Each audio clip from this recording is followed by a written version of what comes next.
Hey everyone, and welcome back to my YouTube channel. Today, it's going to be a short video, and I'm just going to quickly show you some opening traps and maybe gambits that you could use when opponents play the center game and when you want to play the Scotch Gambit. So, let's get into it. So, for the center game, it would be white pushes e4, you push e5, and then white pushes the queen, which makes it the center game. You want to take, for this trap to work, you want to take. It will take back for the queen. Which bring your queen out early is a little dangerous, which is why center game isn't as good. But you bring out the queen. If the opponent goes here, though, not what you want to do. Or if the opponent goes there, it's not the best move. It's an excellent move, according to Stockfish. And also,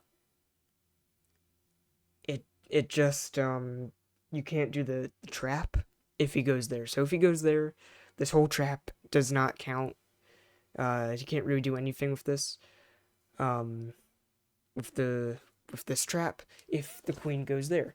But if he does the best move and puts the queen there, you just develop your knight. He brings his bishop out here, which puts eyes on this pawn, so he can maybe potentially like bring his knight out and try and fork your rook and the queen. But you don't want him to do that. So you want to kick the bishop back. You would want the bishop to go here for this trap to work as well. And then here's the juicy part. Not sacrifice yet, but here he could block with the knight. But if he blocks with the pawn, this is where the sacrifice comes in. You can sacrifice the bishop here, because if he takes with the queen, as you can see, we have this fork, this royal fork, between the king, bishop, and the queen. But white is going to see that, obviously white's going to see that what you're trying to do. That, like, it's pretty obvious what you're trying to do, unless white's a low player.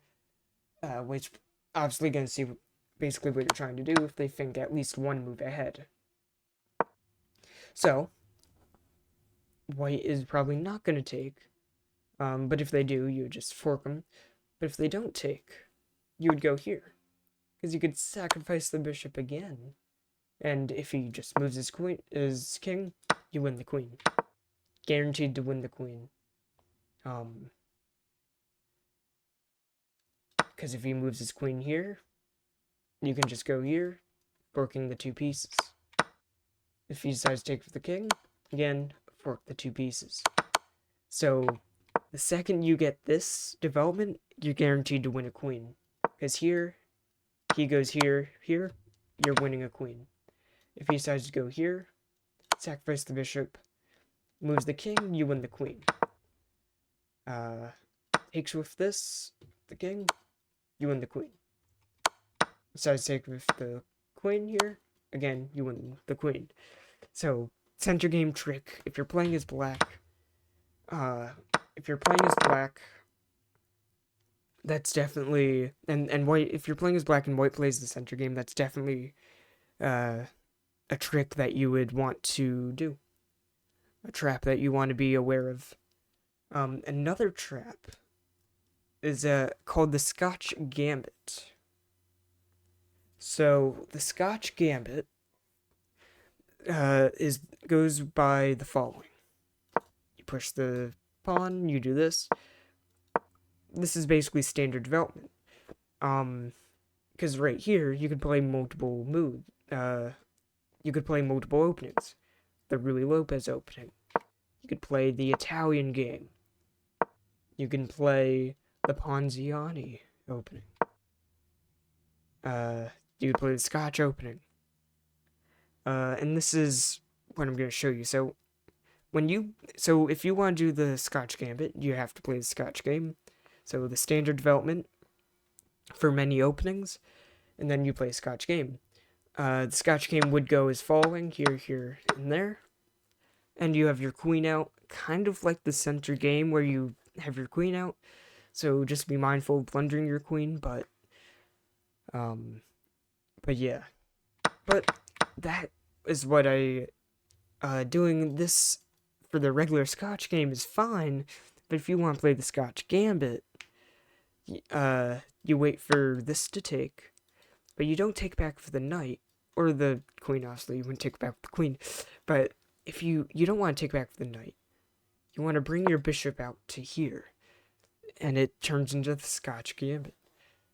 If you bring your bishop, if black brings his bishop here, the next book move, you go here, which is the next book move. White would look at that and say, "Oh, it's just a free pawn." White would literally look at that and say, "Oh, it's just a free pawn." White would take that pawn because it's free. Um, you basically, black would be up one pawn after you take back for the knight, but you don't want to take back for the knight.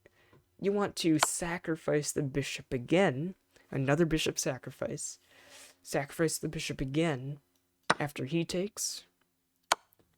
You go here. Best move is to just go here. But a lot of people would go here. If that happens, you would want to go here. And yes, black can just block with this. And don't think you have his rook, because this.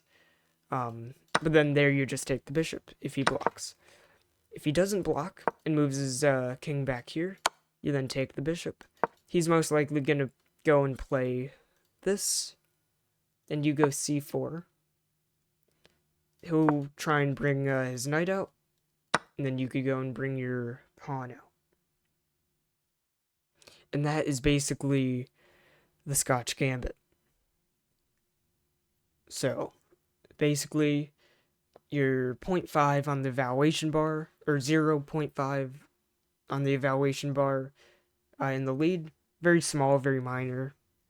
It doesn't really mean anything. But you have your queen out, you have your knights developed, and his king has lost castling rights. So, an even trade, but the king has lost castling rights, so the king can't trade. So to bring his rook out, you would have to move his king here. And, yeah. Now, it's definitely not as good of a position with black. And also, you have way more space. You have all this space. Out here, and then you could even do this. Bring that out, and then bam, bam. Yeah, it's basically much better position for white. So yeah. But there's now one more thing I wanted to show you, and that's why you shouldn't play the wayward queen attack, or scholar's mate. Because yes, you can win with scholar's mate. But it's just not as good. So I don't recommend to play the wayward queen attack. But if you ever are against the wayward queen attack, where you go here, you push the pawn here, and then white decides to bring his queen here. See, I don't recommend playing the wayward queen attack. But if you are black and white plays the wayward queen attack, this is how you stop it. So obviously here is just a big blunder, because you just lost a rook. Here would be the best move. You could also just kind of push the, you could kind of just block for the bishop as well. That's another pretty good move.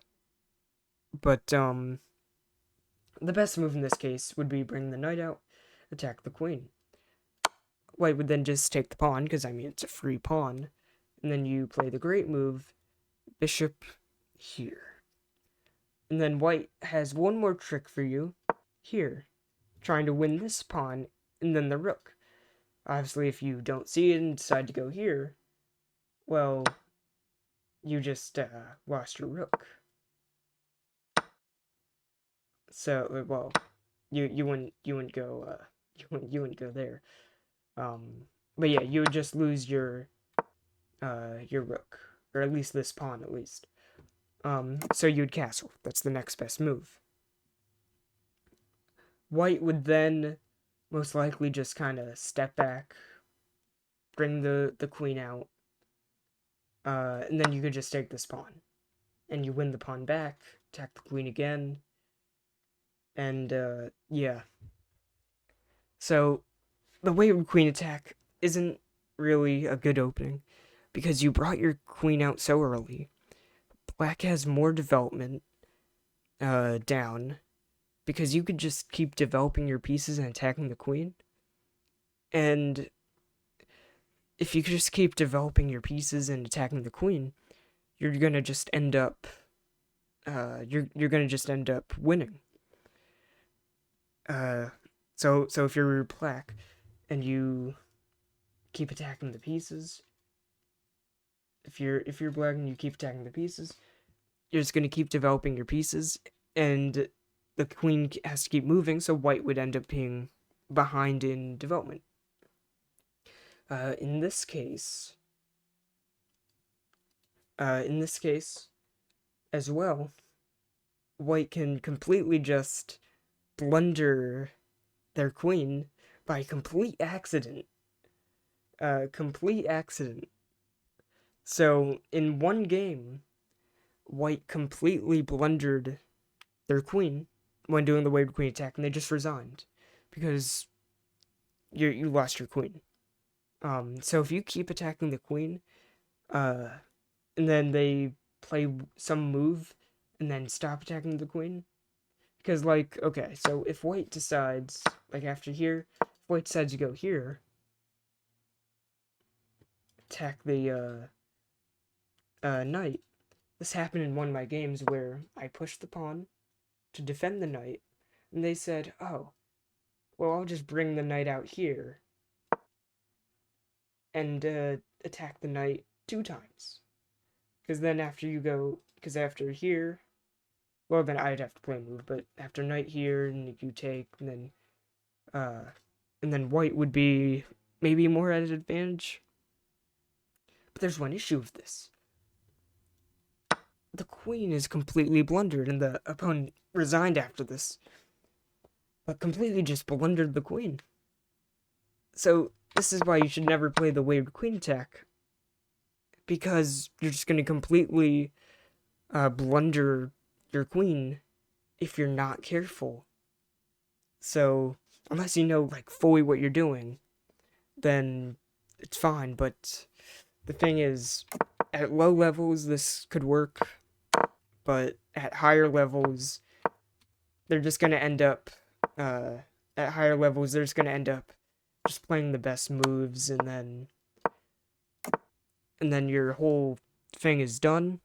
Because if black just plays the best moves and knows what the best moves are, then white is basically just gonna keep losing tempos because you keep attacking the queen and developing your pieces, and then white could easily just not be paying attention and can completely blunder the queen at some point. So many of my games at this level, I just push the king's pawns into the center, and completely they start the wayward queen attack, and because I know how to defend against it, it doesn't work, and they just completely have a losing position right out of the opening. It is definitely winning for black right now. Not by much, but definitely by a little bit. So this is not as good. But there's Scholar's Mate that you could fall for. But yeah, so you do have to be careful for Scholar's Mate. But as long as you play the best moves and know how to defend, you should be more than fine. So yeah. But anyways, that's all for today. Thank you guys for watching. See you guys in the next one. See ya.